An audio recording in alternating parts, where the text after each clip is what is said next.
वफाकी इदारे शुमारियात की जानिब से जारी बयान में बताया गया है कि पेट्रोलियम मसनूआत की कीमतों में इजाफे के साथ रोज़मर्रा इस्तेमाल की अशिया महंगी होने से पाकिस्तान में महंगाई की शरह 22 माह की बुलंद तरीन सतह पर पहुँच गई है। इदारा शुमारियात की जानिब से बताया गया है कि साल 2021 के दौरान तसलसल से महंगाई की शिद्दत बढ़ती रही। दिसंबर 2021 में महंगाई की शरह में 12.3% इजाफा हुआ और नवंबर 2021 में महंगाई 11.55% रही, जबकि दिसंबर 2020 में अफरात ज़र की शरह 8% थी। साल 2020 के 6 माह के दौरान महंगाई की शरह 8.63% थी।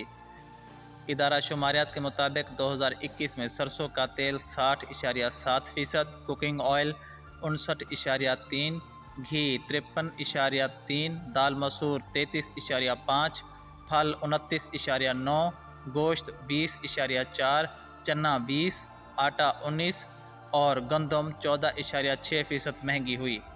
इसके अलावा साल 2021 में दूध 14.4%, लोबिया 14.2%, गुड़ 14%, कपड़े धोने का साबुन और माचिस 16.5% और चीनी 13.28% महंगी हुई, जबकि बिजली की कीमत में 59.3% इजाफा हुआ।